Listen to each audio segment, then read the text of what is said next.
are providing for tertiary institution scholarship, 5 billion in our budget.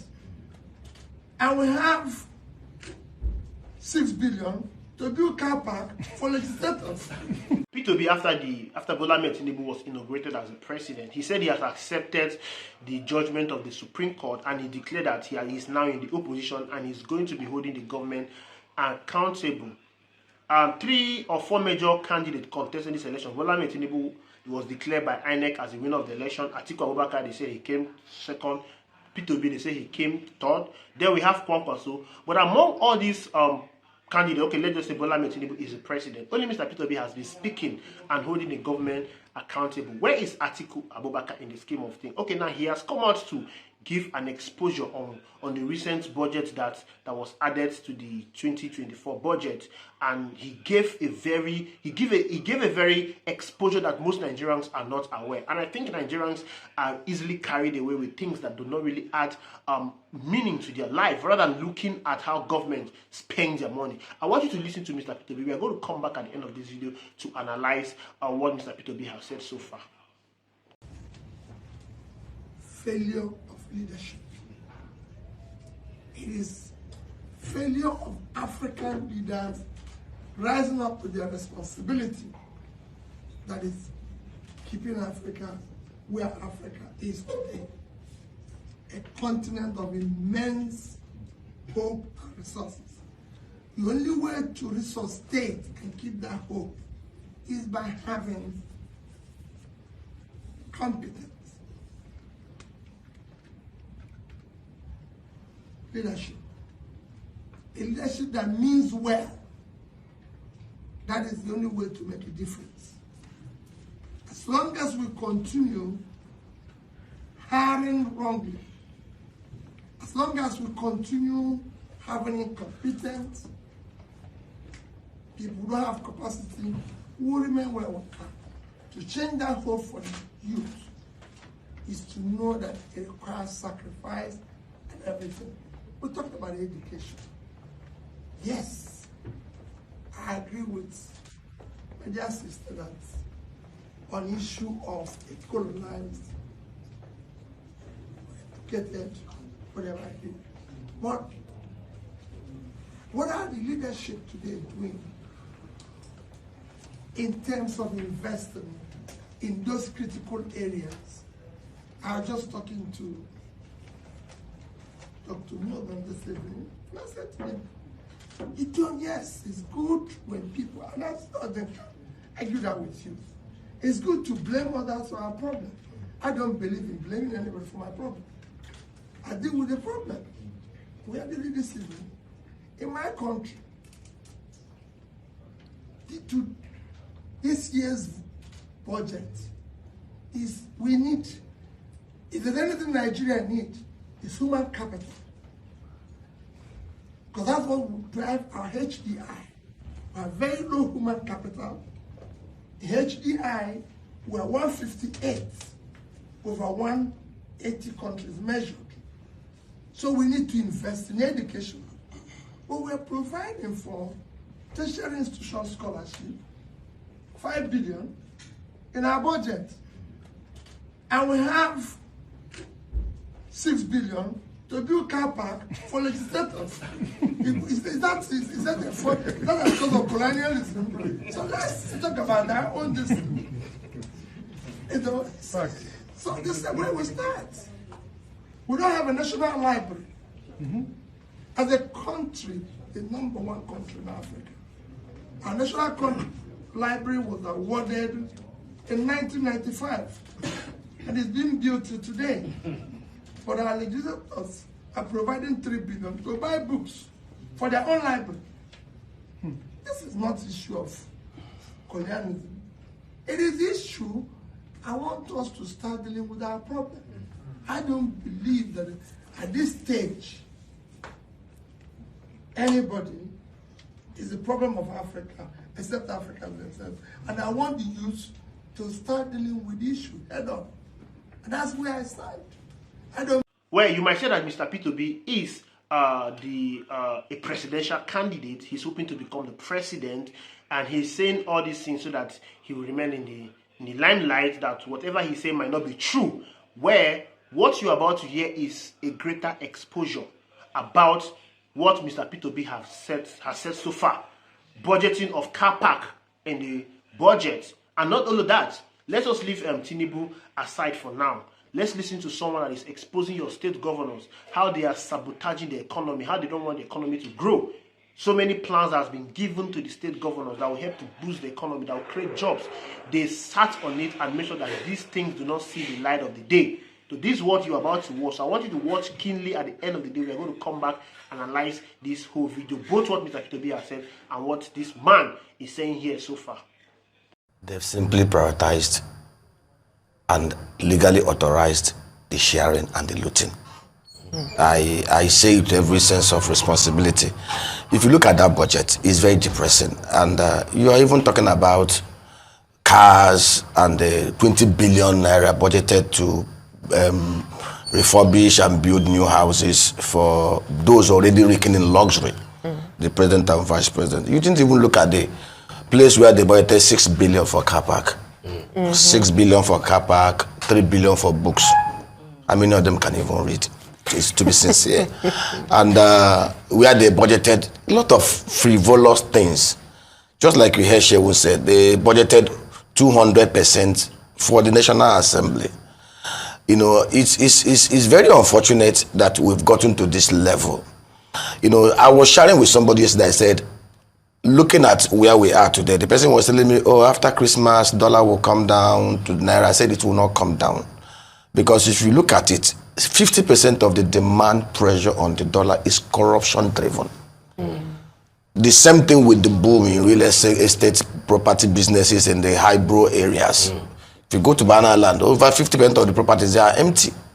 The same thing in other areas. Is one of the ways they launder money is collect the FAC, collect the check, get the IGR, start looking to the Malams and the BDCs to buy dollar, and then look for properties where they will hide it. And every day we claim we are fighting corruption. That budget was simply putting a legislative seal on what they just want to take, share, and distribute among themselves. Because it does not make any sense. This is a country that is already hemorrhaging. This is a country where you have 133 million multi-dimensional poor people. This is a country where insecurity is at its heel. You saw the report that was released the other day. Nigeria is second to Afghanistan in terms of corruption. And we know that at the root of the corruption in Nigeria is the current structure that we run. Between 1960 to 1966, we ran a republic that had lean cost of governance. In fact, the pecs and salaries of public office holders were tied to that of the civil service. Legislators were part-time. You had men like Sir Louis Odimego Ojukwu, reputed then to be the richest man in Africa, as a member of parliament. He didn't go to parliament because he wanted to go there to enrich himself. He was chairman of 15 corporations. He went there to enrich discussions. He went there to make laws that will add to the value of life for the people. You had a young guy that was Dr. Michael Obada as the premier of Eastern Nigeria, old Eastern Nigeria. Between 1959 to 1966, he built 214 kilometer industrial belts. He got consultants from the US. He built an economy that was growing consistently at about 9% GDP per annum. He didn't have the benefit of the fossil fuel revenue. He was using palm oil, coal from Enugu and all those stuff. This young man then, 39, he wasn't 50, he wasn't 60 when he became premier, had an efficient regional police force that was more efficient than the federal police. So much that when they were looking for people that would go and make peace at Congo Democratic Republic, they came to take the Eastern Regional Police. There wasn't like banditry, nothing like insecurity, nothing like kidnapping, nothing like militias, nothing like unknown gunmen. Then you can enter Port Harcourt, a truck, and go all the way to Kano all night. Nobody will molest you. Today, we have corruption and insecurity, which is the two demons staring us in the eyes. And to tackle insecurity, we must slay corruption. But see, what they just did. In 2015, they came up with this story of, oh, they want to do zero budgeting. And which is how it should be.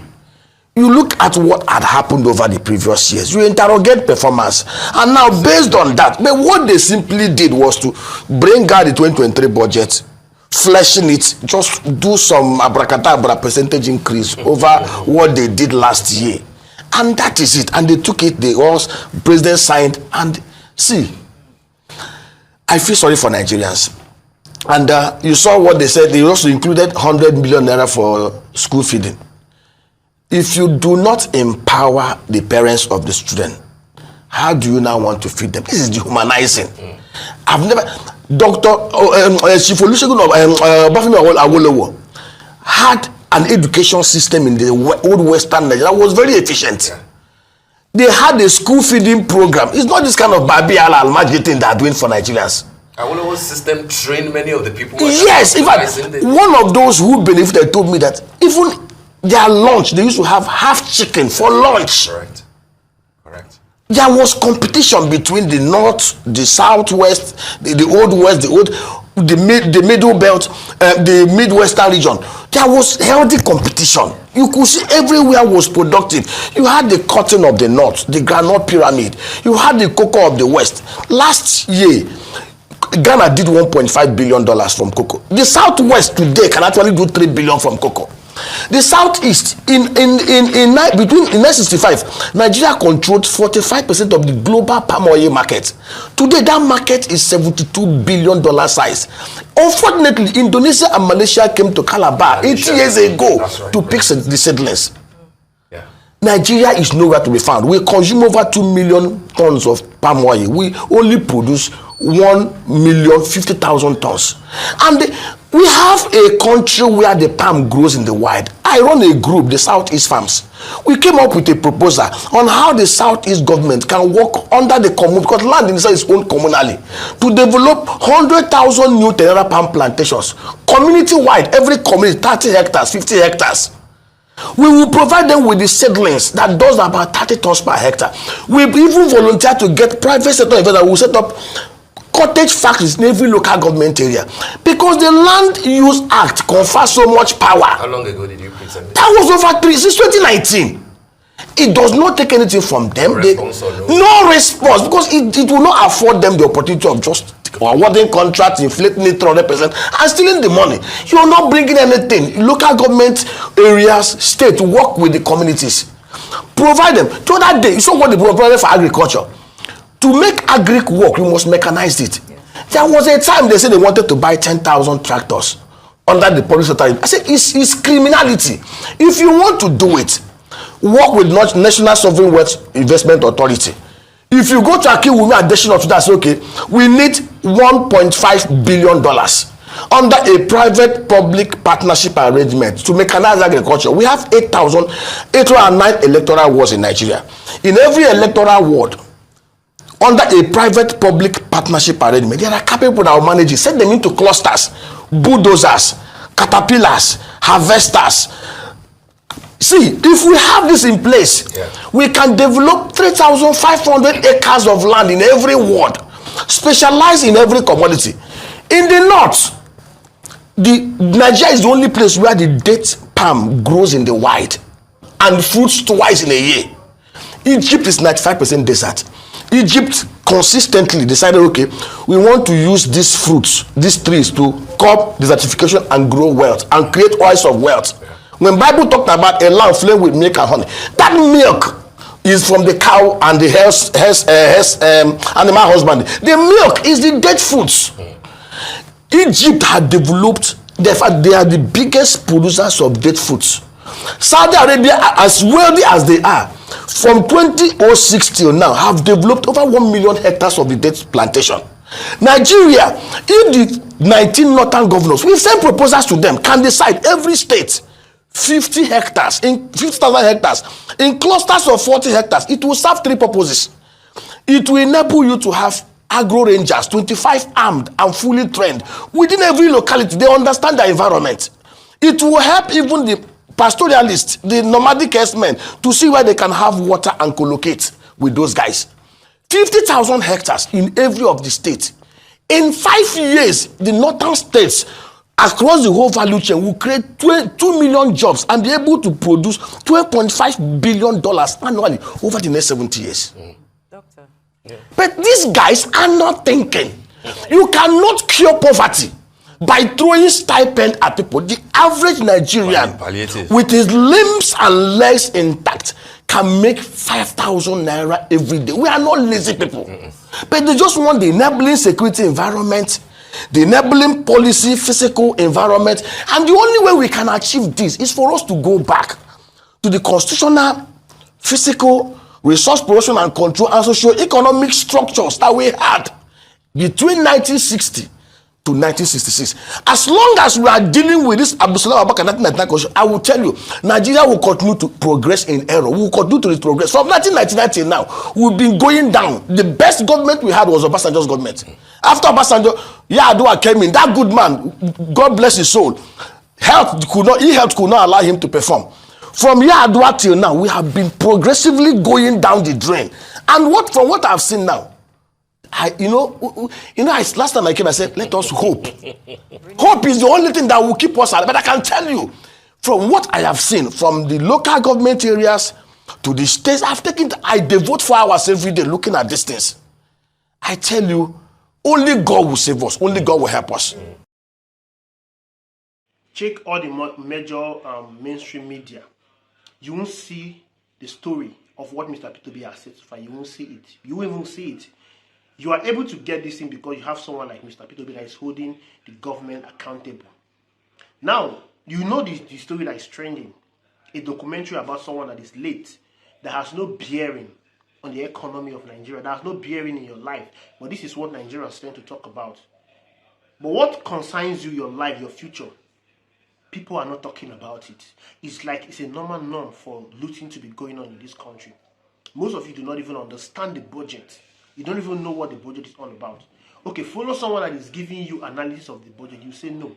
Mr. P2B on a daily basis has, on several counts, has spoken about the budget and how unnecessary things are being padded in that budget, things that do not improve the life of the people. Just look at what is happening with the Tinubu's ministers. We have the Better Edu, that is the Minister of the Humanitarian Affairs. Her ministry was budgeted like 1 billion naira to cater and elevate people out of poverty. And all the thing they could do is to give people 20,000 naira, 30,000 naira, 50,000 naira.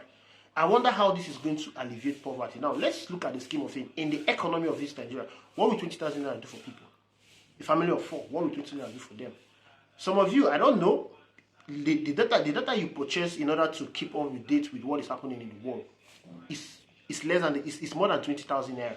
So what will 20,000 naira improve in the life of people? But this is what they tend to do, because they know that if they improve the life of the people, there will be no people or persons left to carry ballot box for them. There will be no persons left to defend their atrocities. There will be no one left to defend them even when they are failing, because all they need to do is just to pay some people 30,000 naira and they come on social media and begin to defend them even when they are doing the wrong thing. Tell me why a government that wants to alleviate poverty. Nigeria, we have 100+ million persons that have been thrown into poverty in the last couple of years under APC. Or you say you want to alleviate poverty, and all you are thinking of to do is to share money. How does that improve the life of a common man? Rather than thinking of SMA is looking on how to improve your GDP. You can go into the market and say, okay, go and look at what people sell in the market. Where do you import them from? Look at how you can start manufacturing those things. Rather than them importing it, you have those things here in Nigeria. You train people on how to manufacture these things. You pump money into them, even if it is 5 million per person. Bring the machine and you tax them. At the end of the day, after everything is done, you consider this thing as loan. You give it a kind of period of year, maybe 5-10 years for them to pay off that loan. There should be a moratorium. This is how you do things. By the end of the day, you have like 100 persons who you gainfully employ. At the end of the day, you collect tax from these people. You are improving your GDP.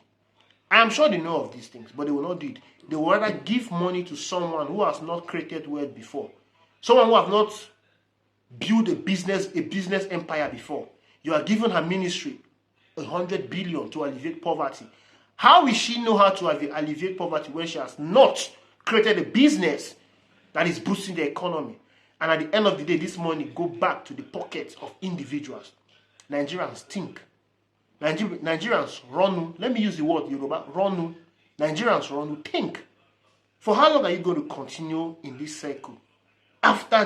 Since democracy, from years to years, government to government, we keep going around the circle. None of this government. Okay. Those of you that are supporting Tinubu, can you just comment? What are the policies of Tinubu that you think, after 4 years is going to improve the economy of this country? Just tell me. What are those policies? After 7 months in power, all we are hearing, rather than seeing improvement in governmental policies, all we are seeing is scandals, corruption scandal.